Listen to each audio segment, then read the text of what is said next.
Cellphone பறிப்பில் ஈடுபட்ட கொள்ளையன் சிறுவன் என கூறி போலீசாரை ஏமாற்ற முயன்றதால் பரபரப்பு ஏற்பட்டிருக்கிறது.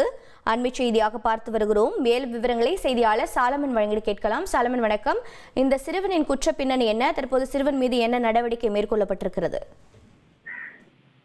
கடந்த 8ஆம் தேதி ஸ்ரீநகரோட காய்கறி மார்க்கெட்ல தினேஷ் என்ற நபர் காய்கறி வாங்குவதற்காக சென்ற போது அப்போது அவரது பாக்கெட்டில் இருந்த செல்போன் ஆனது பறிக்கப்பட்டது. இந்த சம்பவம் தொடர்பாக அந்த பாதிக்கப்பட்ட இளைஞர் தினேஷ் என்பவர் மாம்பலம் காவல் நிலையத்துல புகார் கொடுத்ததின் பேர்ல மாம்பலம் குற்றப்பிரிவு போலீசார் வழக்கு பதிவு செய்து இது தொடர்பாக அங்கு இருக்கக்கூடிய பகுதிகளில் சிசிடிவி காட்சிகளை ஆய்வு செய்திருக்கிறார்கள்.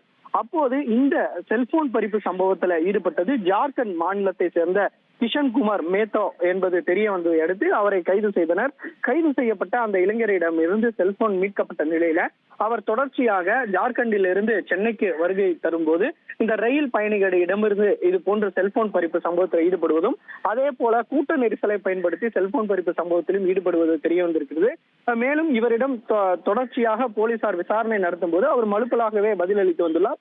குறிப்பாக தான் சிறுவன் எனவும் 18 வயதுக்குள்ளதாகவே அவர் கூறி வந்த நிலையில போலீசாருக்கு இது தொடர்பாக சந்தேகம் எதுவும் இல்லாத வகையில அவர் பேசியதால உடனடியாக கூர்நோக்கு இல்லத்திற்கு அவர்கள் அனுப்பி வைத்தனர். பின்னர் இதுல சந்தேகம் இருந்ததால அந்த ஜார்க்கண்ட் மாநிலத்தை சேர்ந்த அந்த சிறுவனோட பெற்றோருக்கு தொடர்பு கொண்டு இது தொடர்பாக ஆதார் கார்டு உள்ளிட்டவை கேட்கும் போது தான் அந்த ஆதார் கார்டில் 19 வயது என்பது தெரிய வந்திருக்கிறது. அதன் பின்னர் போலீசாரையே ஏமாற்ற நினைத்த அந்த இளைஞரை உடனடியாக அவர் மீது வழக்கு பதிவு செய்து தற்போது நீதிமன்றத்தில் ஆஜர்படுத்தி அவர் சிறையில் அடைக்கப்பட்டுள்ளார். இது போன்ற சம்பவத்தால அந்த காவல் நிலையம் மாம்பலம் காவல் நிலையம் சற்று பரபரப்புக்குள்ளானது. தகவல்களுக்கு நன்றி சாலமன்.